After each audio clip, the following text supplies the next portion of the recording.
ones. No, I wouldn't have sent a letter because I charged her. Yeah. So yeah, like I say, I did everything I should have done on this case. Yeah. You know? Yeah. I can hear that. Yeah. Yeah. I'm trying to see who the prosecutor is on here, but I'm not seeing the name in the notes. County prosecutor that handled this.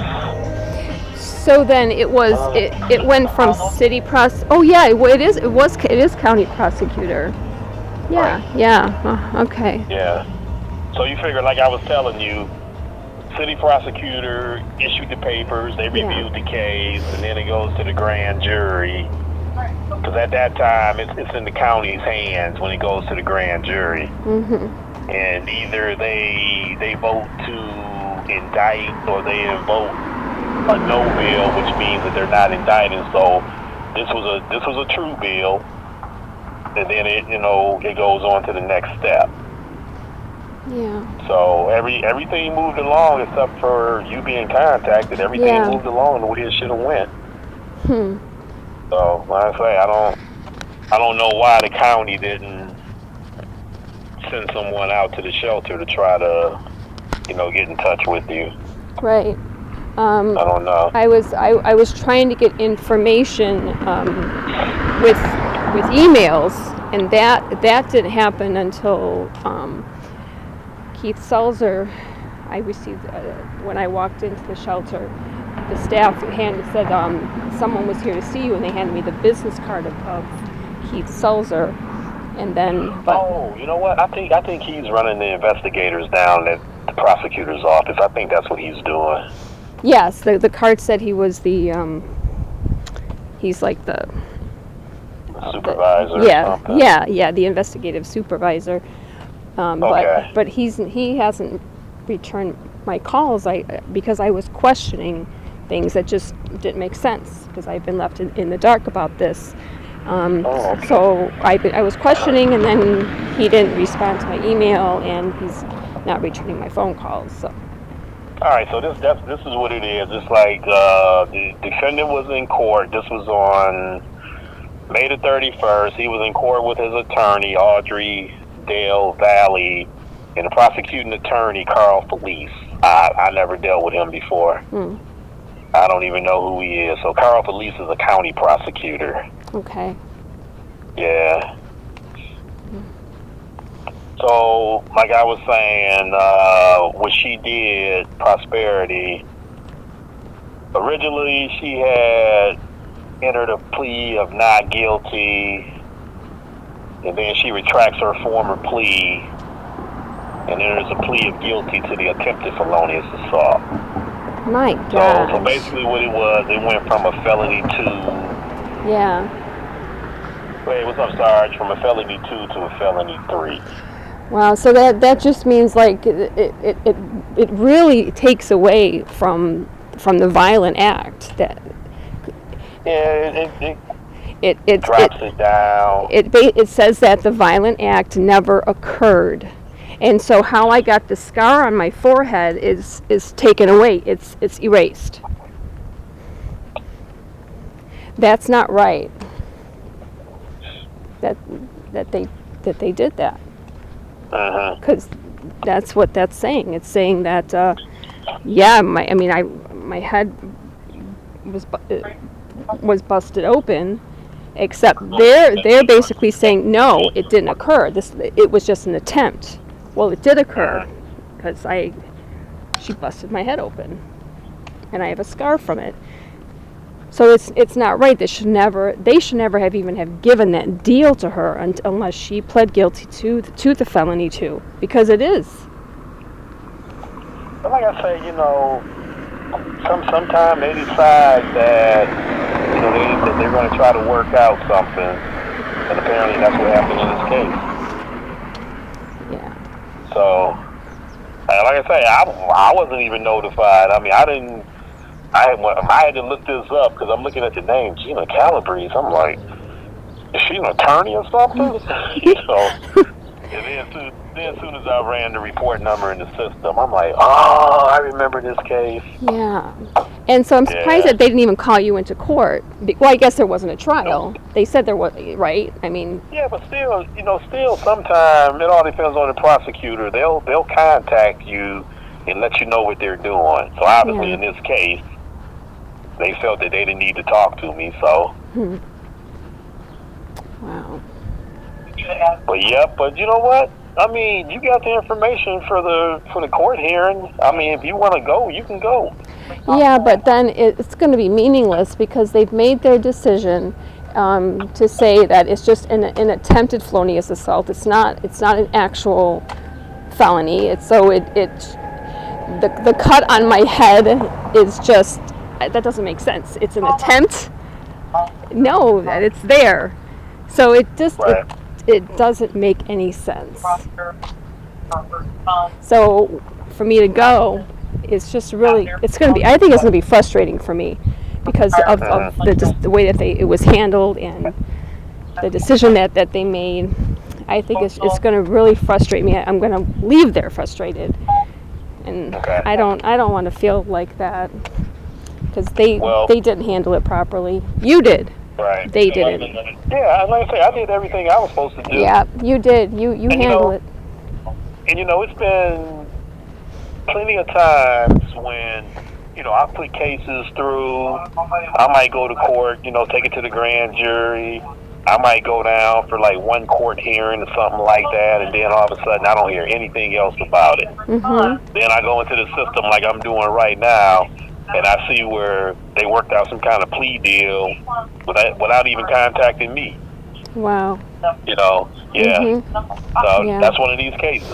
I have not heard anything else about this case until now. You figure, like I was telling you, I don't know if I actually took this to the grand jury. I may have. Yeah. And I'm figuring this probably was, let me see if it's in the notes. So she got arrested on 12/13. Case information sent 12/16. Indicted. So she got indicted. So this went to the grand jury. From the arrest till the time it went to the grand jury was a week. Okay. So she got indicted on December the 20th. On December 20th. Yep. You said, I'm sorry, the health line was passing. You said December 20? Yeah, December 20th is when she got indicted. Okay. So it was a week. A week from the time she got arrested, she was indicted. All right. And I'm thinking that I probably didn't present this one. I'm almost positive. That you did? That I didn't. Oh, you didn't. I don't know. Oh. Like I say. Yeah. I mean, because usually what I'll do, I'll make a copy of the subpoena and I'll just throw it in the file, and I don't see one in there, so I'm not sure. Yeah. But this was what? December? You talking January, February, March, April, May, June? Yeah, that was 6 months ago. Yeah. So I don't know. I might have took it. I just don't remember whether I did or not. But still. But still, I mean, you did everything else. Right, I did everything I should have done. Yeah. But like I say, what I can do for you, I can reach out to the Attorney General. Okay. I can call him up. Okay. And I can let him know about this case. And I can give him this phone number, and you should answer, right? Yeah, I sure will. Okay. I sure will. I appreciate that. So hopefully, they can give you some kind of compensation, Yeah. Because they do all the time, especially on these violent crimes like that, where you were injured. They usually compensate people on that. I would like her to stay in jail for an attempt for a felony too, for that amount of time, and not be released earlier on a 3. But the Attorney General can't change that, right? No, Attorney General can't. That's the only person that can change that would be the judge. And it looks like Dina Calabrese was the judge on this case. I don't know if it's any relation or not. Well, see, I don't know either, and I don't know how she could even be the judge because we share the same last name. Doesn't that go against, what is it, United States Code and Ohio Code of Judicial Conduct? I don't know. I do not know. But do you have the report, the police report? Yeah. Can you email it to me? Can you email me everything that you have? Is that possible? Well, that would be up to my boss. Okay. I would have to check and ask. Okay. And then, if I get the okay, I can reach back out to you and let you know. Then you can go ahead and give me your email then. Okay. What can you send me without his permission? That you can do it? I'm gonna have to get his permission. I mean, because reports that we have, they're not the redacted reports. Okay. Because if you went down to the Justice Center to get a report, they're going to take certain information out. Oh, like a social or something. Right. And Okay. see, my report is the unfiltered version. Yes. Right.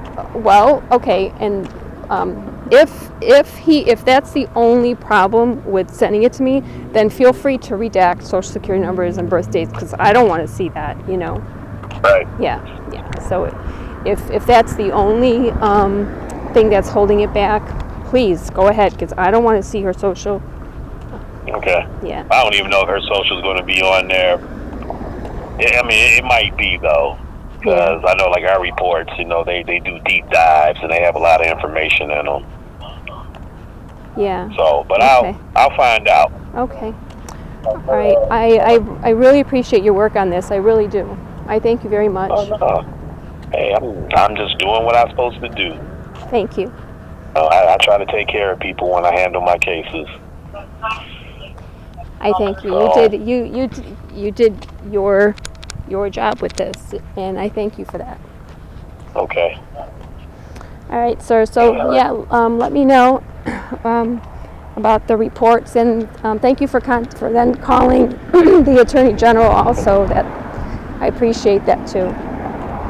Oh, no problem. Like I said, I'll reach out to him tomorrow. All right. And I'll give him the report numbers, and I'll give him your contact information, and see what I can do for you. All right.